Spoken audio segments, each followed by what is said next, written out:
Flying to space is easy nowadays. Just put on a spacesuit, jump into a pretty beefy rocket, ignite the engines, and hop, you are in space. What next? You enjoy the adventure the space has to offer. Fly with no speed limit. Avoid asteroids. How about some space acrobatics?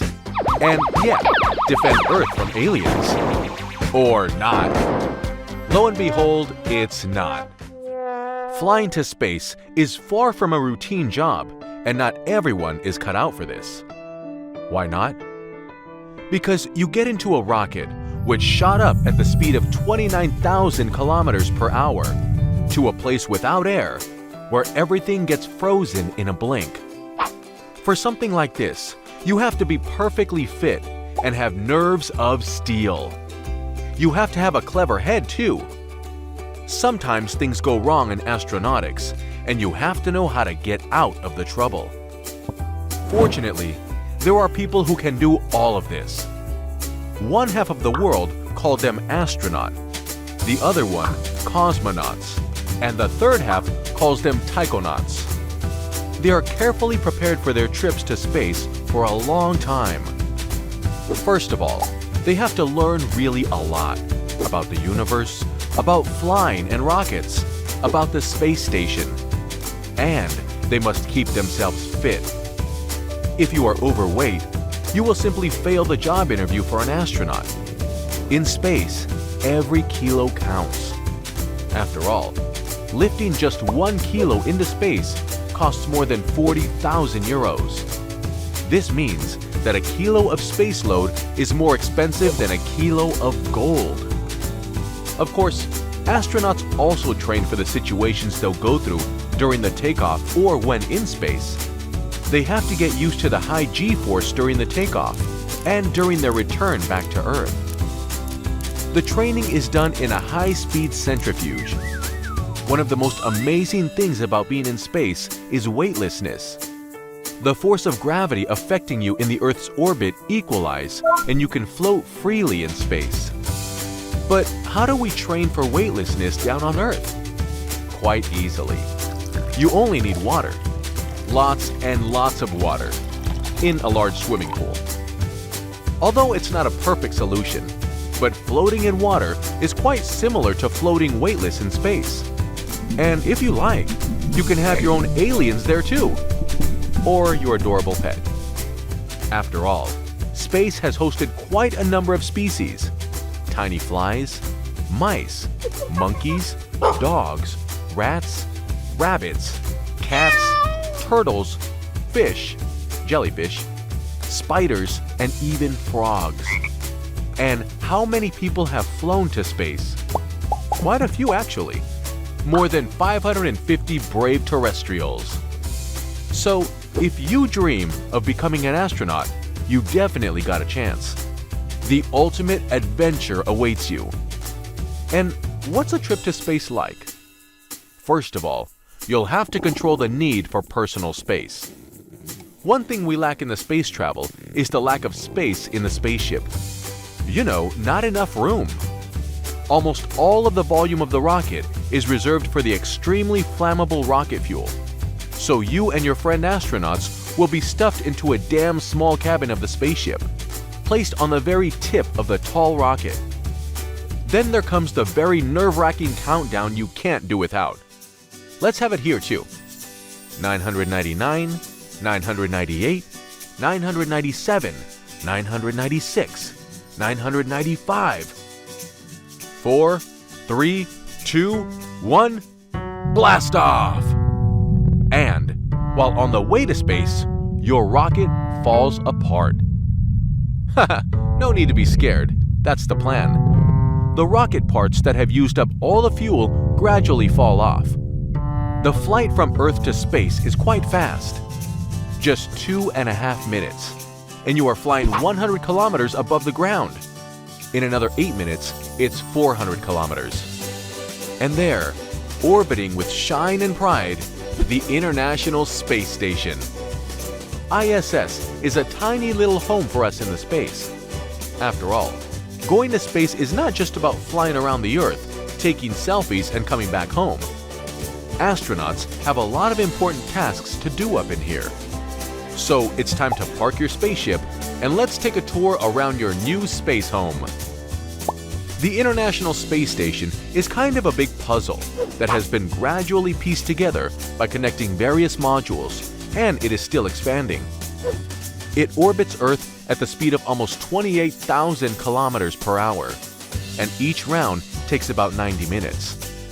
That's why the astronauts can see the sunrise and sunset every 45 minutes there. ISS is the biggest thing ever built in the space by mankind. On Earth, it would easily take up the whole football field. Though only a little part of it is habitable and provides as much space as a big detached house. Even after the limited habitable space, the station is as good as a quality hotel. You have your own tiny cabin to sleep in, enough variety of food, a gym, a bathroom, and the world's most expensive toilet. How about we take a tour and see for ourselves? Quite noisy, isn't it? Of course it is.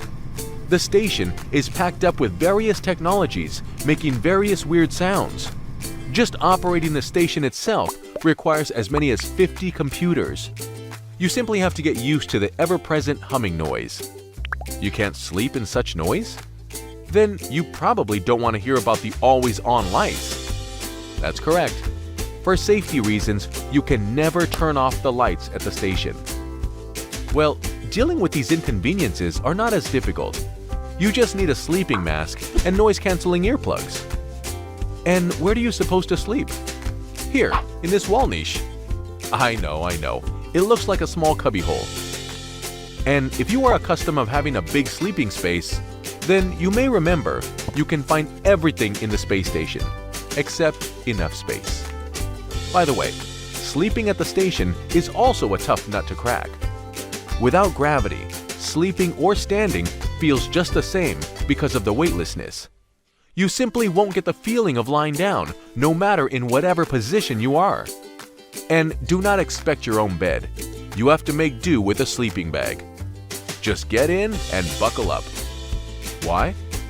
Because you could easily find yourself flying asleep through the station, scaring other astronauts. And yeah, another catch while sleeping in space. It's good if you sleep close to a blowing fan. Otherwise, you may wake up in a bubble of exhaled air where you won't have enough oxygen to breathe. If you think it's rather messy in here, then I must put you right on that. Everything's in its place. Although I must admit, it does look a bit like chaos, as there's no up and no down, no ceiling and no floor. Actually, there are only walls with various instruments, devices, and computers. Anyway, is anybody hungry after the flight to space? Yes? No problem. The station is packed with delicious food full of vitamins and minerals. But of course, usually it's dried convenience food that has had the water removed from it, so that it lasts long and doesn't go bad. You just add cold or hot water right before you eat it. It's like when you pour boiling water onto your instant noodle soup.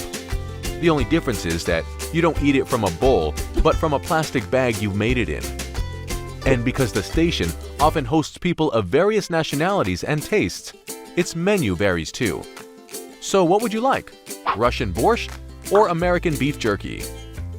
But do not wish for food that leaves crumbs all over the place, like bread stuff, pastry, or biscuits.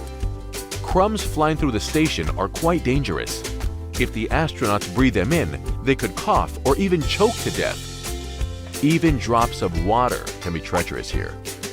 Water in general is a trouble here. Getting enough of it to space costs a lot of money, so you have to save it. You can drink 3 liters of water per day, but you can't have a good bath or a shower. Every day, hygiene here is like that of a little baby. There are all kinds of wet wipes or washcloths to rub your body with. On the other hand, cleaning your teeth is quite ordinary, but you'd better swallow the toothpaste rather than spit it somewhere. And if you wonder where to put your dirty clothes, the right answer is to a waste bin. Nobody does the washing here. You simply change your clothes for new ones after a few days. Well, we've been through sleeping, food, and hygiene. Have we forgotten anything? I know, the toilet. At first sight, you probably wouldn't recognize it. It's this little cabin here with a retractable door.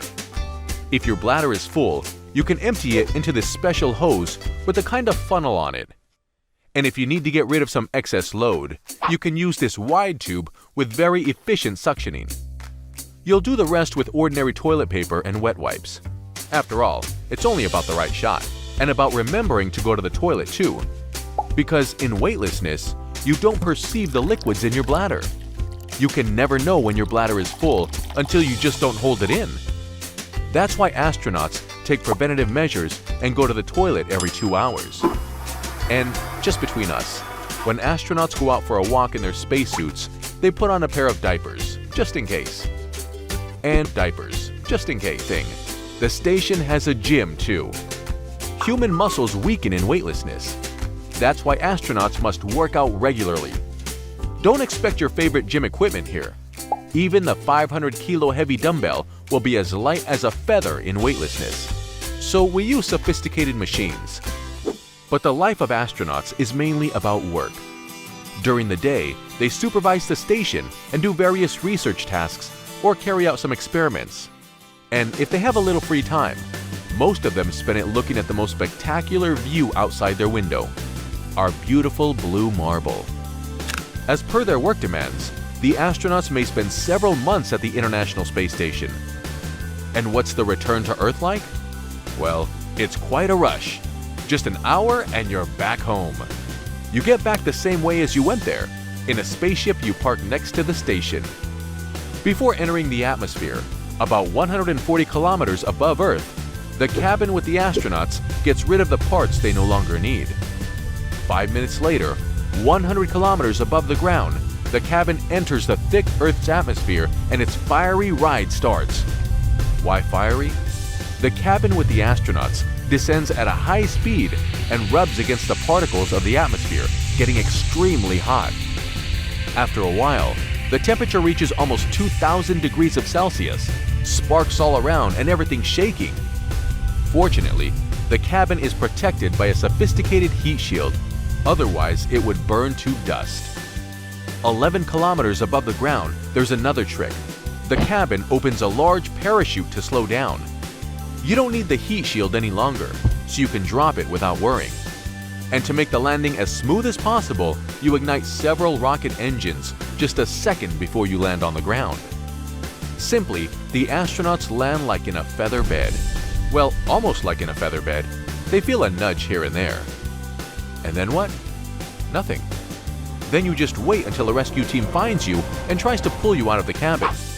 And most importantly, don't forget to put on a broad smile. After all, traveling to space is actually a piece of cake.